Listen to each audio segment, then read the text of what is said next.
Escritos de filosofía política de Mikhail Bakunin. Parte 4. Tácticas y métodos de actuación. 3. Factores socioeconómicos y psicológicos. Instintos del pueblo y ciencia social. La ciencia social como la doctrina moral sirven simplemente para desarrollar y formular los instintos del pueblo, e inclusive existe una brecha considerable entre estos y aquella. Si los instintos hubieran sido suficientes para emancipar al pueblo, esa liberación se habría dado hace ya mucho tiempo. Los instintos del pueblo, sin embargo, no han sido bastante fuertes como para evitar que las masas sufrieran, en todo el curso de su triste y trágica historia, diversos absurdos religiosos, políticos, económicos y sociales en el prolongado curso de su triste y trágica historia. El instinto del pueblo como factor revolucionario. Las injusticias sufridas por las masas del pueblo no han sido completamente olvidadas por ellas. Su estela dejó algo que se asemeja a una intuitiva conciencia histórica, una ciencia práctica basada en tradiciones y que a menudo toma el lugar de la ciencia teórica. Así, por ejemplo, uno puede decir actualmente con cierto grado de seguridad que ninguna nación de Europa occidental se dejará robar por un impostor religioso, un nuevo mesías o un embaucador político. Uno puede afirmar asimismo que las masas europeas sienten intensamente la necesidad de una revolución económica y social. Si el instinto del pueblo no se hiciera sentir tan fuerte, profunda e intensamente en ese sentido, ningún socialista en el mundo, por más que poseyera una genialidad igualada, sería capaz de agitar al pueblo. ¿Cómo podría ser capaz el proletariado urbano y rural de resistir las intrigas políticas de los sacerdotes, la nobleza y la burguesía? Para defenderse cuenta solamente con un arma, la de su instinto, que siempre tiende a lo verdadero y a lo justo, pues el pueblo es la víctima principal, ya que no la única, de las iniquidades y falsedades que reinan en forma soberana en la sociedad existente, y porque, oprimido por los privilegios, naturalmente exige igualdad. El instinto no es un arma adecuada. Pero el instinto no es un arma adecuada para defender al proletariado de las maquinaciones de las clases privilegiadas. El instinto, abandonado a sus propias fuerzas, sin haber sido transformado en pensamiento consciente y claramente definido, se deja con facilidad desencaminar, pervertir y engañar. Y le es imposible alcanzar esa autoconciencia sin la ayuda de la educación y de la ciencia. El conocimiento de los problemas y de los hombres, junto a la experiencia política, está ausente en el proletariado. La consecuencia puede preverse fácilmente. El proletariado tiene una meta, pero individuos astutos, aprovechándose de su ignorancia, lo encaminan hacia otra, sin que él sospeche siquiera que su actuación lo esté alejando de sus fines. Y cuando finalmente advierte lo que está sucediendo, por lo general es demasiado tarde para evitar el mal ya producido, del cual el proletariado es necesaria y naturalmente la víctima primera y principal. Los gobiernos, esos guardianes oficiales autorizados del orden público, de la propiedad y de la seguridad de las personas, nunca dejan de recurrir a tales medidas cuando éstas se hacen necesarias para su conservación. Cuando las circunstancias lo requieren, se vuelven revolucionarias y explotan, orientándolas en su provecho, las malas pasiones, las pasiones socialistas. Y nosotros, revolucionarios socialistas, ¿cómo no sabríamos dirigir esas mismas pasiones hacia su verdadera meta, hacia una meta que concuerde con los profundos instintos que animan al pueblo? Esos instintos, lo repito una vez más, son profundamente socialistas, pues son los instintos de todo hombre de trabajo contra los explotadores del trabajo. Y precisamente eso es el socialismo elemental, natural y verdadero. El resto, todos los diversos sistemas de organización social y económica, no es más que una elaboración experimental, más o menos científica, y por desgracia frecuentemente dogmática, de ese instinto fundamental y primitivo del pueblo. La solidaridad de clases es más fuerte que la solidaridad de ideas. Los odios sociales, como los odios religiosos, son mucho más intensos, mucho más profundos que los odios políticos. Por lo general, a un burgués, aunque sea el republicano más progresista, lo afectarán, impresionarán y conmoverán más las desgracias de otro burgués, aunque este último sea un imperialista acérrimo, que los infortunios de un trabajador, de un hombre del pueblo. La diferencia de actitud representa, por supuesto, una gran injusticia, pero esa injusticia no es premeditada, es instintiva. Proviene de que las condiciones y hábitos de vida, los que siempre ejercen sobre los hombres una influencia más poderosa que sus ideas y convicciones políticas, la manera particular de ser, de desarrollarse, de pensar y de actuar, todas esas relaciones sociales, tan numerosas y que convergen al mismo tiempo tan regularmente sobre un punto, la vida burguesa, el mundo burgués, establecen entre los hombres pertenecientes a ese mundo, cualesquiera sean las diferencias de opinión que puedan existir en su seno con respecto a los asuntos públicos, una solidaridad que es infinitamente más real, profunda, poderosa y, sobre todo, más sincera que la que puede establecerse entre la burguesía y los trabajadores en virtud de la existencia de una comunidad más o menos amplia de convicciones y de ideas. Hábitos sociales, su papel y significación.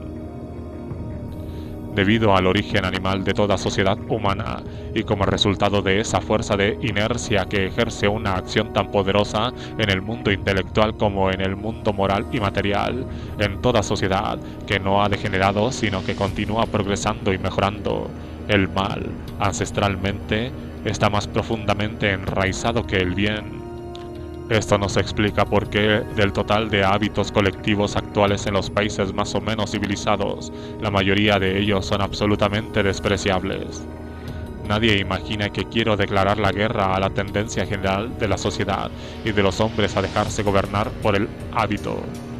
En esto, como en muchas otras cosas, resulta inevitable que los hombres obedezcan a una ley natural, y sería absurdo rebelarse contra una ley de la naturaleza. La acción del hábito en la vida intelectual y moral de los individuos como de las sociedades es la misma que la acción de las fuerzas vegetativas en la vida animal. Ambas son condiciones de existencia y de realidad. El bien y el mal, para adquirir realidad, deben convertirse en hábitos, ya sean los del individuo o los de la sociedad. Todos los ejercicios y los estudios que los hombres realizan tienen solo este propósito como mira, y las mejores cosas echan raíces dentro del hombre y se transforman en su segunda naturaleza solo por la fuerza del hábito. Sería entonces un desatino completo rebelarse contra ella, pues se trata de una fuerza inexorable sobre la que nunca podría triunfar la inteligencia o la voluntad humanas.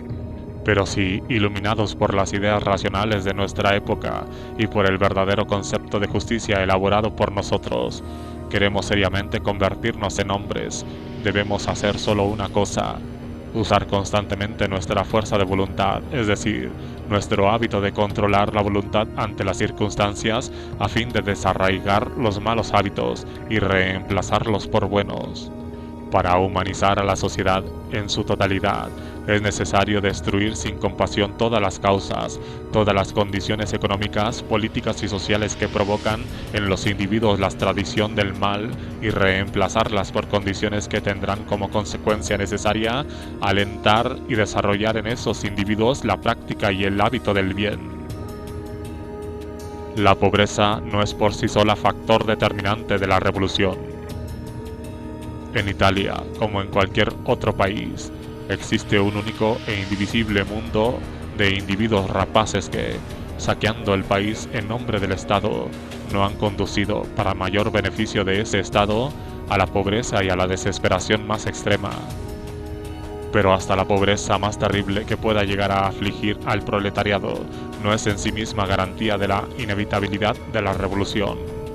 El hombre fue dotado por la naturaleza de una paciencia asombrosa, a veces exasperante, y solo el diablo sabe durante cuánto tiempo un trabajador es capaz de tolerar esos males cuando, además de la pobreza que lo condenan a privaciones sin cuento y a una muerte prolongada por inanición, está dotado también de estupidez, torpeza, falta de conciencia de sus derechos y una imperturbable resignación y obediencia.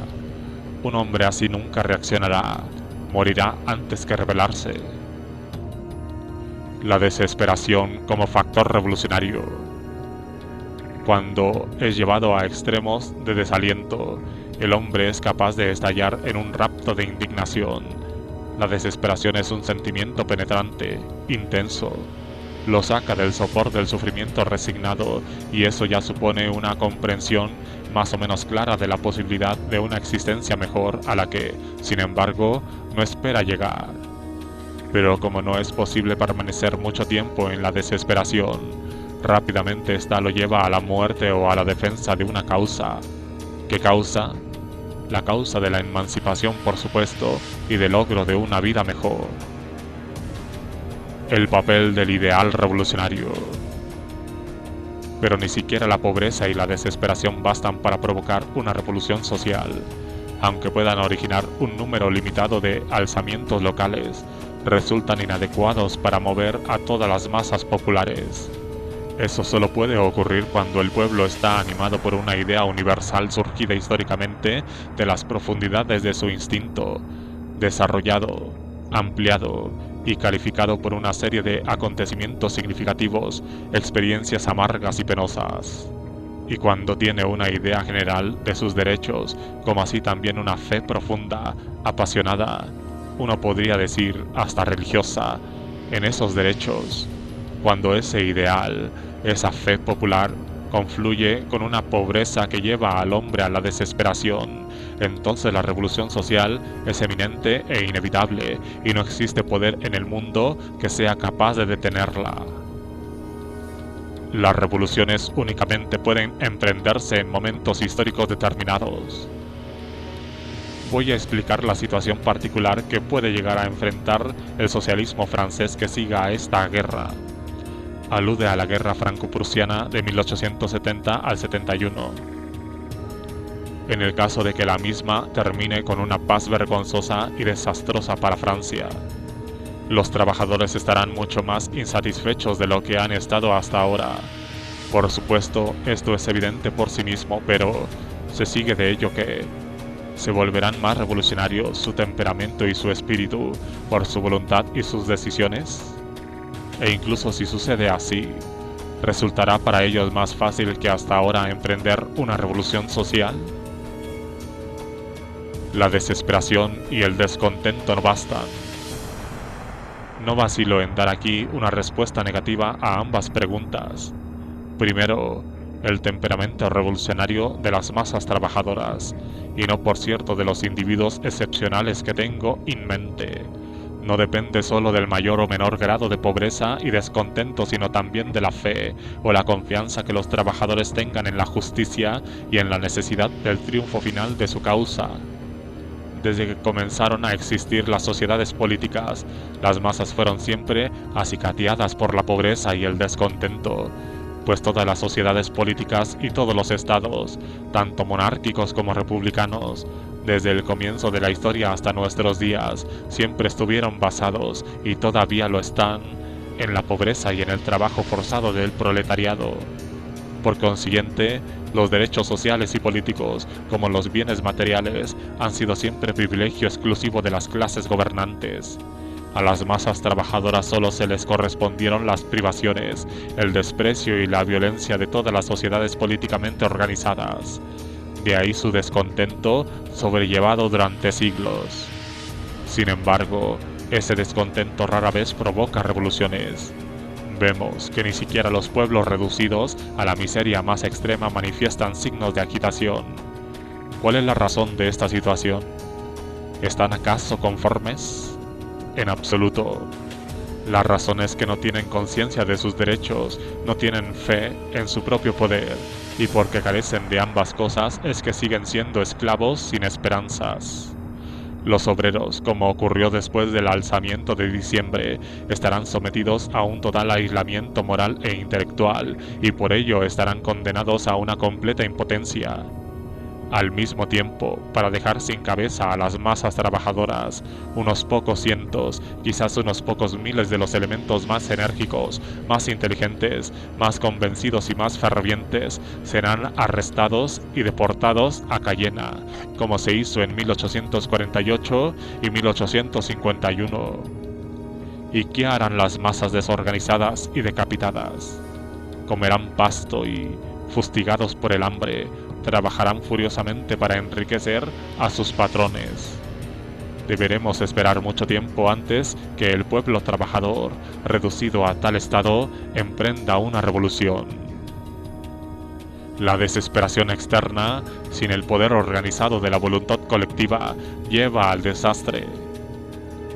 Pero si a pesar de ese miserable estado, el proletariado francés se rebela, conducido por la energía francesa que difícilmente pueda resignarse a la muerte, y también, y en mayor medida, por la desesperación, entonces los últimos modelos de los fusiles serán puestos en uso para hacer entrar en razón a los trabajadores, por supuesto estos, frente a tan terrible argumento, al que no opondrán organización, inteligencia ni voluntad colectiva, sino únicamente la fuerza desnuda de su desesperación, se sentirán más impotentes que nunca. ¿En qué reside la fuerza de un socialismo vital? Y luego el socialismo francés dejará de contarse entre las fuerzas activas que impulsan el movimiento y la emancipación del proletariado de Europa. Quizá queden en Francia escritores socialistas y diarios socialistas, y el nuevo gobierno y el canciller de Alemania, el conde Bismarck, aún se dignan tolerarlos. Pero ni los autores, ni los filósofos, ni sus obras, ni siquiera los diarios socialistas constituyen un socialismo viviente y poderoso. Este se vuelve real solo en el instinto revolucionario, en la voluntad colectiva y en la organización de las propias masas trabajadoras. Y cuando ese instinto, esa voluntad y esa organización faltan, los mejores libros del mundo no son más que teorizaciones en el vacío, en sueños impotentes.